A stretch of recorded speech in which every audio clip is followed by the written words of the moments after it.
Hello, hello.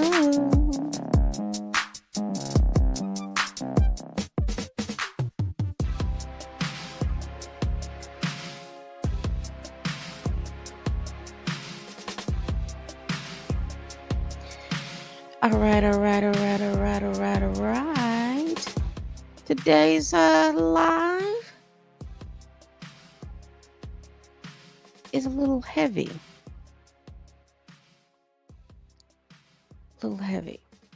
Now, again, I told you sometimes it's easier for me to go live than to try to settle up some other stuff. Because today I realized that I have a busy day. So I'm going to go now live now and upload this, so it'll be uploaded and you can peruse it all day at your leisure. All right, people. Thank you so much for watching. Y'all, please like, comment, and subscribe. Please share this video if you care. Ladies and gentlemen, we're going to go over some more information in regards to the Shannon Sharpe case. Now, there is nothing new in regards to any settlements. There's nothing new in regards to any movement on the case by his current accuser. However, you all remember that I did read the 2023 amended complaint filed by Michele Bundy Evans against Shannon Sharpe, and we read that. And I told you that was one of the most confusing things to read because it was written in first and third person. However, did come across an interview that she did with The Sun, which is I think it's a tabloid magazine. Don't quote me. I just know it's The Sun. And so what we're going to do right now is we're going to listen to things within her own words. But before we do that, I do want to put up my disclaimers. All right, here is my copyright disclaimer under Section 107 of the Copyright Act of 1976.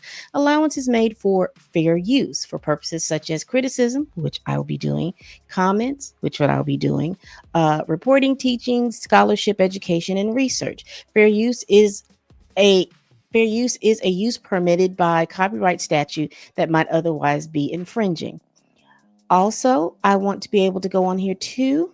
Here are the trigger warnings. This live stream may review stories with the incidents of DV and SA. If you or someone you know needs help, please contact the National Domestic Violence Hotline. Here's the number, 1-800-799-7233. And the SA hotline, 1-800-656-4673. All right. All right. So this is Michele, and we're going to let her talk in her own words. I think this is about 9 minutes long. We're going to go over here, and I will be stopping and starting. So if that bothers you, then it will, because I will be stopping and starting and making some comments in regards to what she's saying and things like that. Now, as you remember from my live stream with Bluminati, we went over this lawsuit, and she is the Michele. Now, I do not have any kind of information if she's the same Michele that we heard in regards to the loss to the leaked IG the IG sounds that we heard in regards to Shannon Sharpe last September. I cannot quantify to say that this is the same woman or not. However, we know that she is the Michele that filed the lawsuit. So let's hear what Michele has to say. Hold on.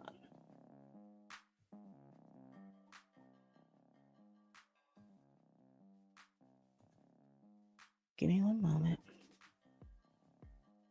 All right. Biggest argument that we ever got in.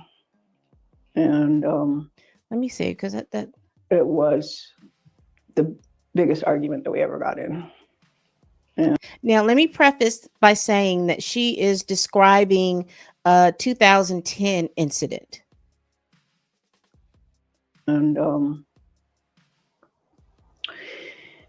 he was controlling, he was domineering, he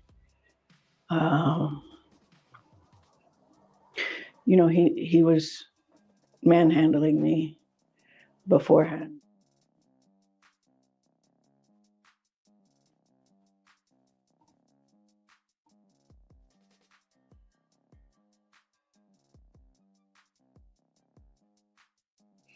All right. So it says here Shannon Sharpe's ex, Michele Evans, sued him in 2023, claiming he R'd her during their relationship. The suit came to light again last month after Sharpe was sued for $50 million by a second woman who's also claims that he R'd her. Sharpe has denied all claims in both lawsuits.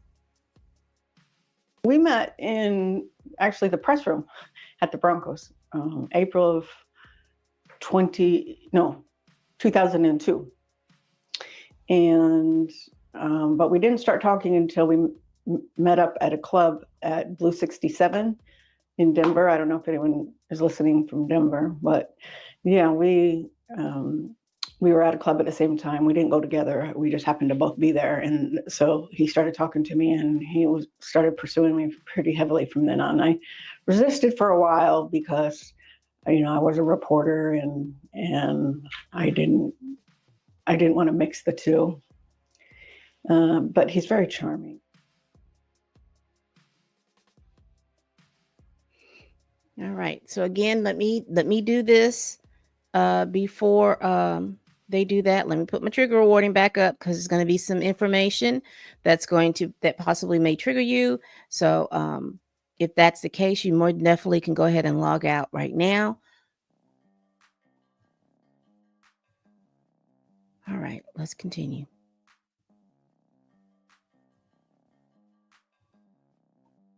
And we dated until the 2010 incident. And then it came to an abrupt end because I wanted, we were arguing and he was threatening me and stuff like that after, but I didn't see him again after he raped me. So what led up to that fight, that 2010 fight that you guys, I know that the argument ensued first before he allegedly raped you?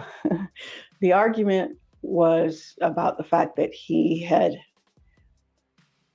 removed one girl from his house and put another girl in his house and didn't tell me. And he had asked me to break up with my husband at the time. We were just dating. So I was dating Shannon and my husband at the same time. Shannon asked me to break up with my husband. And I don't recall for sure, but I think I did. And so, it's like, wait a minute. So wait a minute. So Shannon was moving women in and out like conveyor belts, women on a conveyor belt. But he was explaining to her that he wouldn't tell her about it, but then he didn't want her to date anybody else but him. Am I perceiving that correctly? So he was having a bevy of people, of women going in and out of the home, but then they were supposed to have been dating, and I don't know if they had been dating exclusively or not, but they were supposed to have been dating, and she was dating her then husband. She ended up marrying the man, but she was dating him and Shannon, and she had similar problems with her husband's, according to her complaint, her 2023 complaint. She had similar problems with her husband, with DV and things like that. And there was a period of time where she had we'll just let her continue because this is about this. You want me to be with just you, but you want to move somebody into your house and not even tell me? So that's what it stemmed from. He's not a faithful person, so I wasn't going to be faithful to a non-faithful person. It just doesn't work that way. Not for me anyway. Period. Keep your options open. If he's got his options wide open, keep your options open. Okay.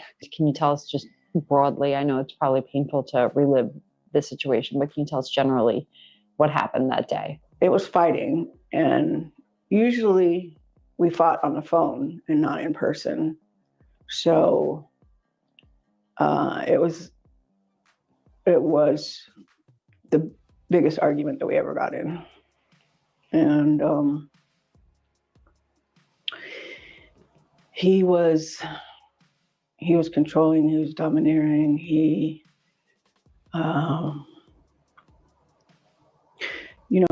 was manhandling me beforehand, and he wanted to have sex, and I told him no. I told him no because you gave it to somebody else. I didn't only tell him no.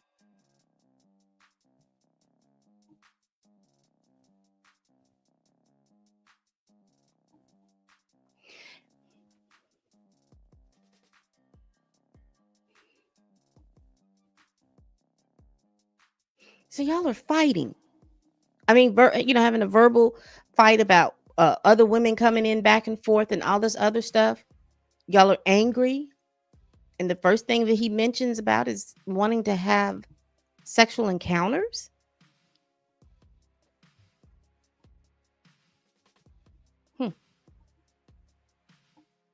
I told him why. And he wouldn't take no for an answer. So he overpowered me, put me to my knees, put his penis in my mouth. And after he got enough of that, he put me on the bed. And, this was all a struggle. So I had said no. And I said no, even though I was thinking that. And so it was the hardest. Yeah, this is too hard. I remember he got dressed and he knew what he did. And so, I just kind of escorted him out the door. And then I wasn't going to do anything about it. Oh, he was at her house.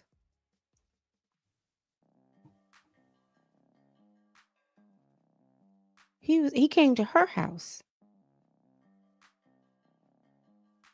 Allegedly.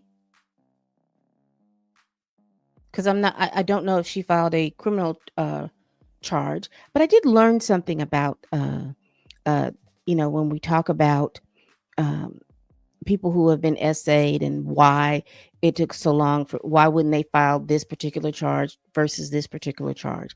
And I found out, I was listening to another stream, and a lawyer was on there, and she said this. She says a lot of times when essay victims go to the police, the case doesn't move quickly enough through the court, or the police are not it doesn't move quickly through the process. And saying that if there's something going on, if that person has done something, if there is an accused person, that the whole cycle of moving that case on, from talking to witnesses, getting all this information and things like that, could move at a different pace. The attorney said that it doesn't matter if it's filed criminally or if it's filed civilly. Sometimes if you file it civilly, it can jumpstart a case to move criminally. And that made a lot of sense to me, particularly if we look back at this Diddy case, where Cassie filed civilly. And then after she filed civilly, then the powers that be were moving like, hold on, wait a minute. Again, Sean Diddy Combs is a big name, but it moved a little bit quicker, because if you get a judgment here, then people are going to start questioning, well, why haven't you received a judgment here? So I won't be asking that question anymore. Well, why didn't you file it criminally or anything like that? It's because you have the right to file it criminally. You have the right to file it criminally. You can do it criminally. You can do it civilly. Either way, it's a judgment. The difference is that the burden of proof is lighter, in a sense, in civil court than it is in criminal court. So that is the reason why. So when you hear someone say, well, they're filing it civilly, if they have a criminal case, they should have done this. We don't know if they filed anything criminally, but they could or they could not have. But you as a citizen have a right to file it criminally, and you have a right to file it civilly. So once that explanation was given to me and I understood it, I'm like, okay, so now I understand. So you'll get, apparently, victims believe that they will get more justice if they file it civilly, because a lot of times it's gonna weigh down on someone's pockets. So let's continue. Sometimes when you're with the person for a long time, it's hard for you to realize that they're being the perpetrator, even though you know it, you don't want to admit it, and there's so much going through your mind. But then he started coming at me if I tell anybody. he'll use everybody he knows to destroy me, which he basically has. And then he started making other threats against my life, threats, he just was so worried that it would get out, and I wasn't going to do anything. But when he kept calling me at work, and what she's describing is fear, and I don't know if it's guilt or not. Like I said, I don't know these people, y'all. I don't know these people. I can only go by what they're saying, but it just sounds like fear, because he's the one with everything to lose. He realizes that his behavior was untoward, and he wants to make sure that it gets contained. And if he can't contain it by just saying, hey, please don't say anything, then he's going to contain it by reputation. And these are things that do happen, because the way society works itself out is that a woman's reputation is is her bargaining chip, is who is partly who she is. And if you destroy her reputation, you kind of destroy some level of semblance in society. So let's continue. he kept just very aggressively behaving, and I could see it wasn't going to go away. And he said he was going to destroy me and he was going to kill me, and he told me he was watching me and all that. I just went and got a protective order. I'd had enough. And unfortunately, shortly after, he doxed me and my address got out, and I had somebody stop by my apartment, which had a door that led right to the side. It was basically on the sidewalk. And somebody came up to my door and said, "Shut up."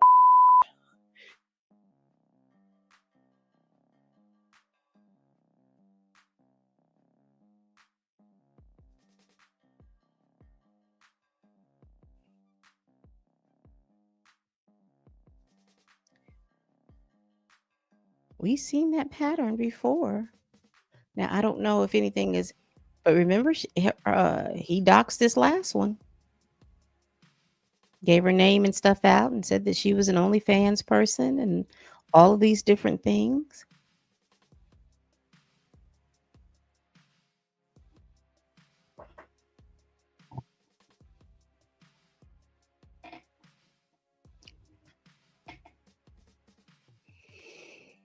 Screamed it at the top of their lungs. And I had my daughter in there right there. And I was like, oh no, no, no, no, no, no, no. And so I went and I dropped it, because also at my house, not my apartment, my house, at my house, somebody came to my house and sat out front of in the driveway while my daughter was there alone. Someone came to my house, someone came to my apartment, and after my daughter called me, that's when I went straight there. So after you rescinded the So let me be very clear about all of this stuff too. Now this is very interesting, because this was before she said, like, no, this is 2010. Okay, this is 2010. Because I was just about to say, because she said that they met in 2002. I was gonna say, because this is before social media came into play, but this is right around the first part of social media coming into play. Now I don't know. She wasn't clear about how the doxing happened, but it gets really, really scary. And particularly, you have people with these parasocial relationships online thinking that you and somebody is because you're part of a fan base. People are part of hey Andre, people think because they're part of a fan base that you and that person who you are a fan of, y'all are like this, and y'all will do things for these people that borders or is criminal. Well, there's a picture of her back 20 something years ago when they met, and she looks like, if you followed my last stream, when I was reading her amended complaint from 2023, she and Shannon had been fooling around from like 2002 to 2010-ish, and then still off and on and off and on. But when you see her younger pictures as a reporter, she's a beautiful woman, but she looks like life has happened to her, because she's also been in prison before. Hold on.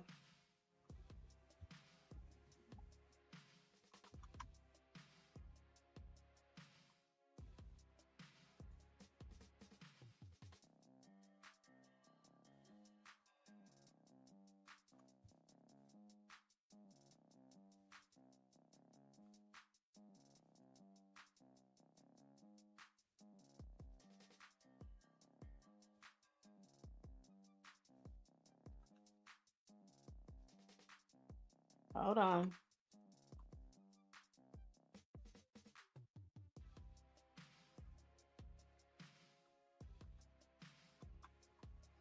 Let me see if I can add.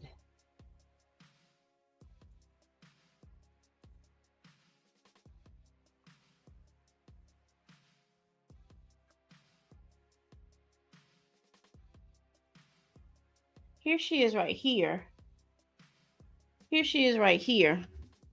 I mean, she didn't look that bad back in the day. If you could see that picture right here, she didn't look that bad back in the day. If we're looking at this particular picture, like I said, she didn't look that bad back in the day. But you know how things go, child. All right, let's continue. The restraining order. Mhm. Was there any other was there any other weird stuff, or did it kind of just die down? It died down. I tried to move on with my life. We may have talked, I think, once or twice. But then he started going on television. He came to my job, Turner Broadcasting, went on TV at CNN, and it was my job to put the videos from up to YouTube for CNN.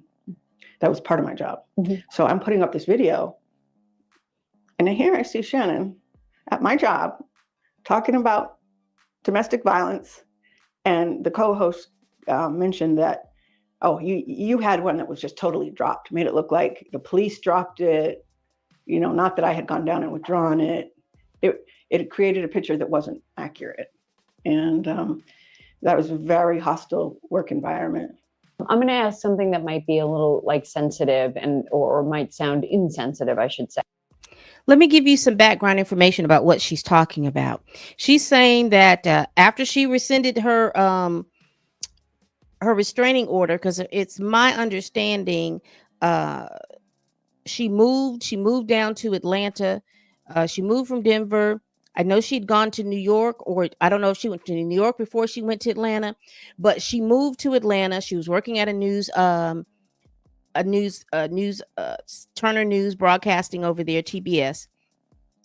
She says that she had been working there, hadn't had any issues or problems. She says that he comes to her job, he does a segment on domestic violence, and the when he does this segment, they automatically know. Well, they knew because the host, the reporter, was talking about the old case. They knew the person who filed the case and did everything worked for them, but they still had him on the air.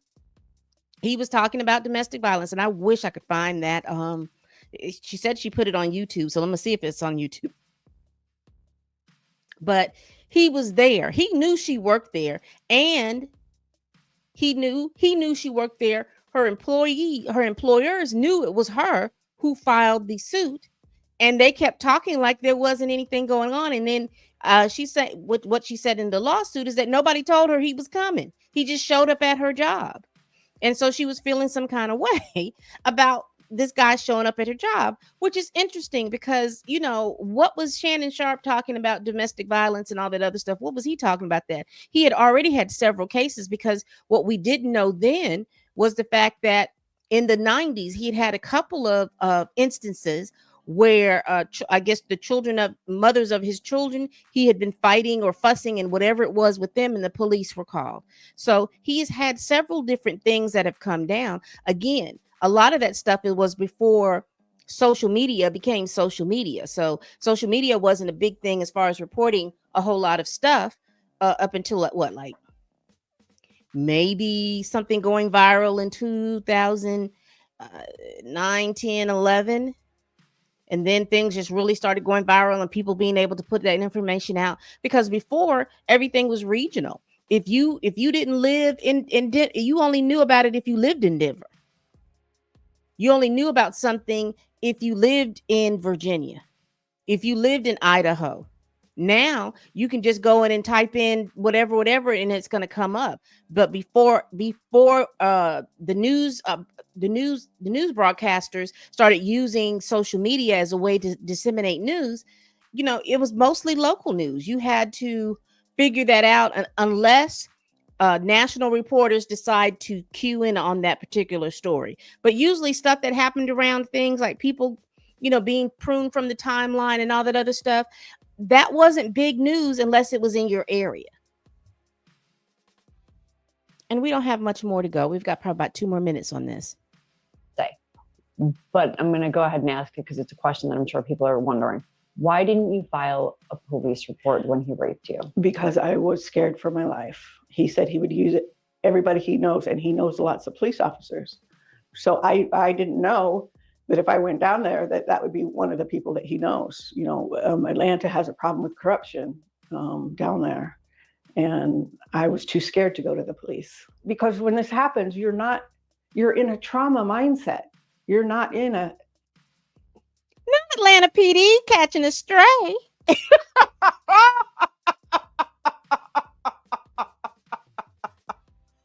Oh, Atlanta.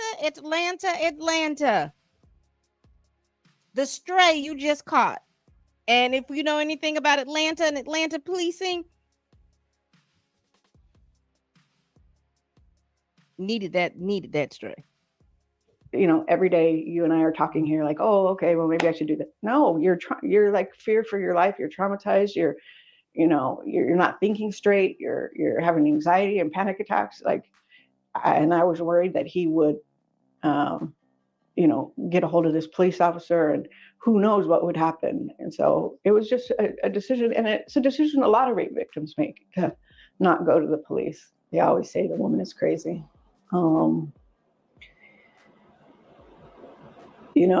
Hey, I might be at this point after everything I've dealt with. But back then, no. Definitely not crazy. And to see him paint me the way that he did, first off, I'm not somebody crawling out of the woodwork to talk about my connection with him like he insinuated in his statement. I've been out. I've been suing him. What's your message to his latest accuser, who's been doxing? What would you say to her if you can send a message to her? I pray for you. I have been there. I've been dealing with this for 15 years, so I know what you're going through.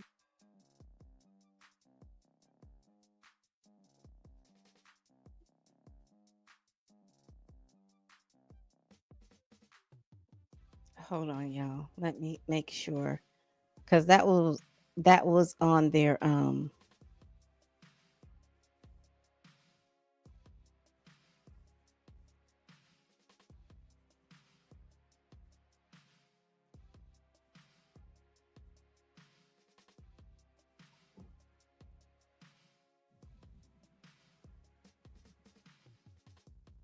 hold on, y'all.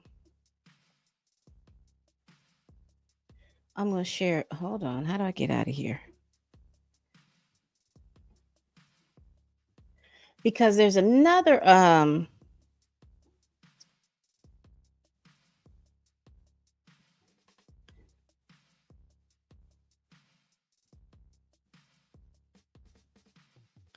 here we go.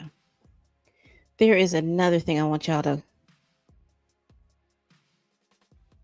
look at, because this one says that Shannon Sharpe arrested at least twice for battering 2 different women decades before the 2 latest lawsuits. And I had made mention to that too, but I believe that they're going to talk about that. We just got to go through their commercial.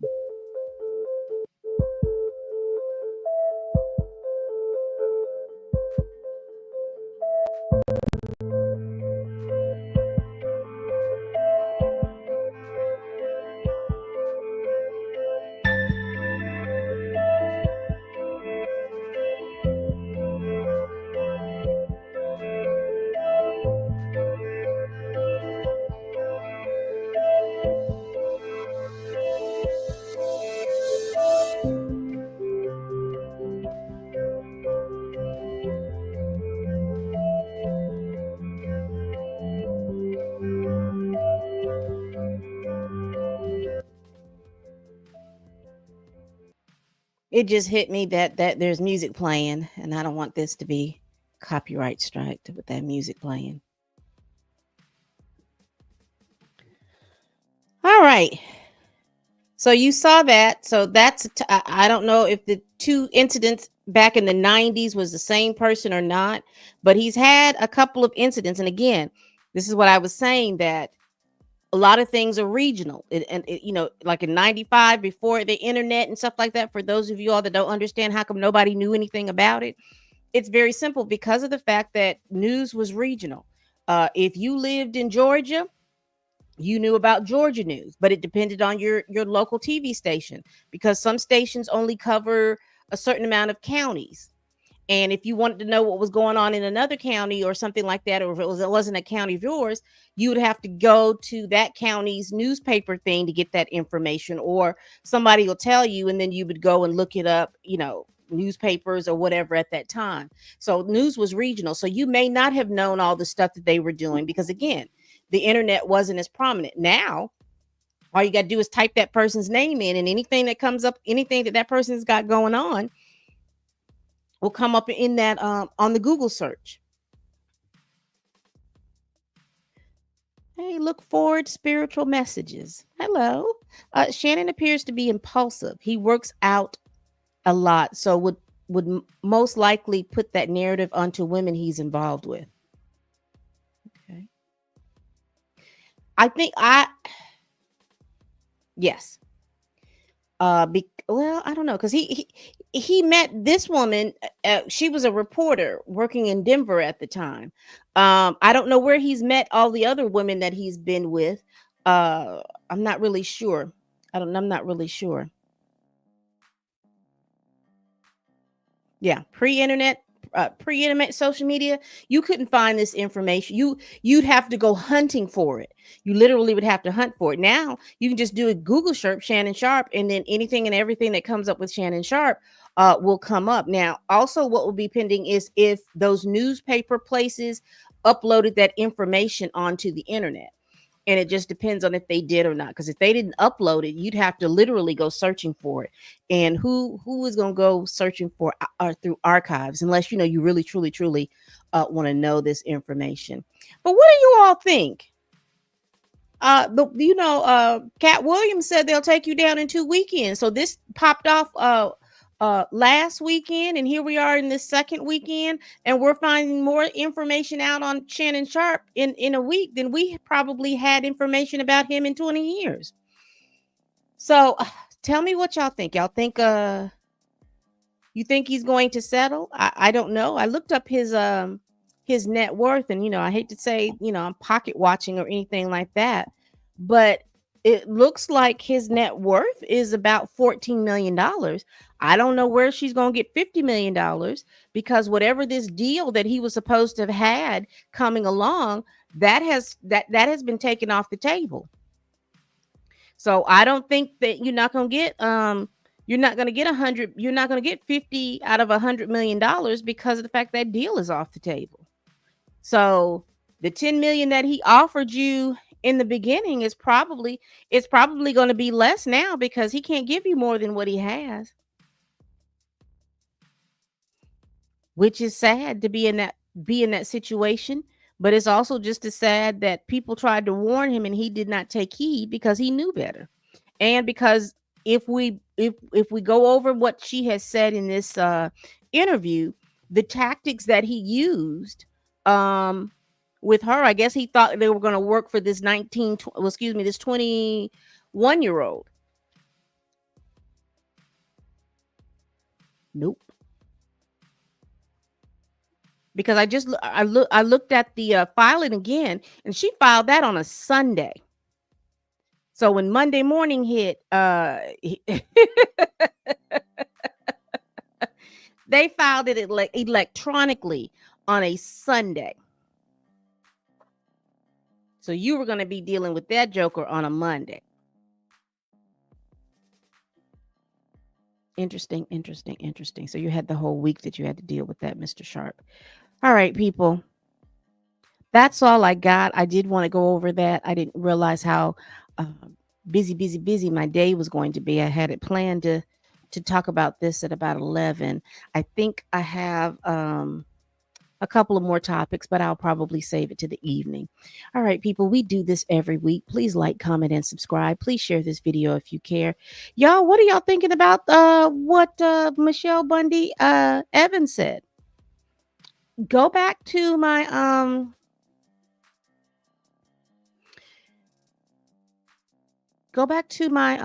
live stream with Blue. And let me see if I can find it real quick so I can show it to y'all.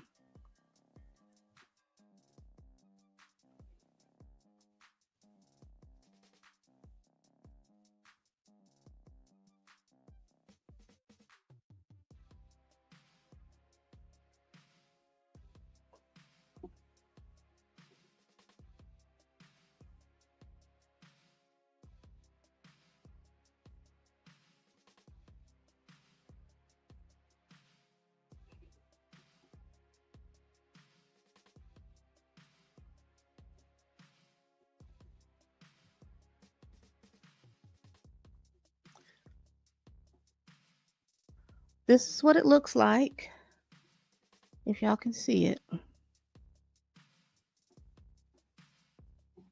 You can't see it because I haven't shared it. There it is. Reviewing the New York lawsuit, Shannon Sharpe's shady past. I did that video with Blue from Bluminati, Blue's house. Y'all go check that video out. We go over the lawsuit, and I will tell you that thing was so confusing because, again, it was in first person and in third person. It looks like she had a lawyer to assist her, and so the third person speech, I guess, was from the lawyer, but there was a lot of first person speech, and I think but because she wrote the amended complaint. So, but anyway, excuse me. Go check that out. You will get a lot more of what she was talking about. Now, I will tell you, it is a confusing lawsuit to read. But my vocabulary has increased, I will tell you, from reading that lawsuit. But it does give you some insight of what she's talking about. She was a little bit confusing here, but one of the things that I think that's interesting to know is that even though her and Shannon had broken up and they had not been together, there was an instance where what she was concerned about was that he didn't testify in her case, but he did send an affidavit in. And that affidavit that was sent in, what was is what she believed caused for her to be placed in prison for, I think she was in there for a couple of years. But to be fair and to tell the truth, she was in there because she had hit her then husband with the vehicle, with the car. She had hit him with her car. So there was an action that she did that she had to take accountability for because she did hit it, but she felt like her ex-husband and then Shannon kind of got together like Voltron to push her down into prison. So, all right, people. We do this every week. Please like, comment, and subscribe. Please share this video if you care. And make sure y'all are hitting that like button so that I can get, so that it'll help me in the algorithm and help me a whole lot. Again, please tell a friend, tell a kin, tell a coworker, tell that heifer that you can't stand that I'm over here making these videos. And as always, people, bye-bye.